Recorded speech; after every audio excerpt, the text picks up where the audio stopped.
ইনকিলাব মঞ্চের মুখপাত্র শহীদ শরীফ ওসমান হাদির হত্যাকাণ্ড ঘিরে বেরিয়ে আসছে একের পর এক চাঞ্চল্যকর তথ্য। ঢাকা মহানগর পুলিশ বলছে এই হত্যাকাণ্ড ছিল সম্পূর্ণ পূর্ব পরিকল্পিত। ঘটনায় এখন পর্যন্ত 11 জন গ্রেপ্তার হলেও মূল অভিযুক্ত দেশ ছেড়ে পালিয়েছে। রবিবার হাদি হত্যা মামলার সর্বশেষ অগ্রগতি তুলে ধরে এসব তথ্য জানান ডিএমপির অতিরিক্ত police commissioner S N. Mohammad Nazrul Islam. Nazrul Islam বলেন, শরীফ ওসমান বিন হাদিকে হত্যার ঘটনা পূর্ব পরিকল্পিত।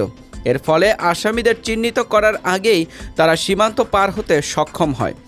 তিনি আরও জানান, প্রধান আসামি ফয়সাল সহ আরও একজন ময়মনসিংহ দিয়ে সীমান্ত পার হয়ে ভারতে পালিয়েছে। হত্যাকাণ্ডের সহযোগিতার অভিযোগে ভারতে 2 জনকে গ্রেপ্তার করা হয়েছে। নজরুল ইসলাম বলেন, ওসমান হাদির হত্যাকারীদের সহযোগিতা করা 2 ভারতীয়কে স্থানীয় পুলিশ গ্রেপ্তার করেছে।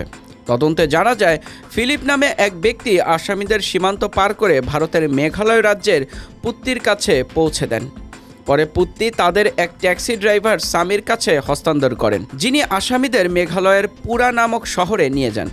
ইনফরমাল চ্যানেলের মাধ্যমে মেঘালয় পুলিশের সঙ্গে যোগাযোগ করা হলে জানা যায়, পুত্তি এবং তার স্বামীকে গ্রেপ্তার করা হয়েছে।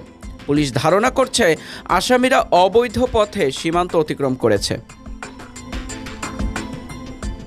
তদন্তে আরও উঠে আসে, ফয়সাল ও আলমগীর ঘটনাস্থল থেকে সিএনজিতে আমিনবাজার হয়ে মানিকগঞ্জের কালামপুরে যান। সেখান থেকে পূর্ব পরিকল্পনা অনুযায়ী একটি প্রাইভেট কারে তারা ময়মনসিংহের হালুয়াঘাটে পৌঁছান। ডিএমপি জানায়, গ্রেপ্তার 11 জনের মধ্যে 6 জন স্বীকারোক্তিমূলক জবানবন্দি দিয়েছেন। আগামী 7 থেকে 8 দিনের মধ্যে মামলার অভিযোগপত্র দাখিল করা হবে। গত 12 ডিসেম্বর পল্টনের বক্স কালভার্ট রোডে গুলিবিদ্ধ হন শরীফ ওসমান বিন হাদি। পরে চিকিৎসাধীন অবস্থায় 18 ডিসেম্বর সিঙ্গাপুরে তিনি মারা যান।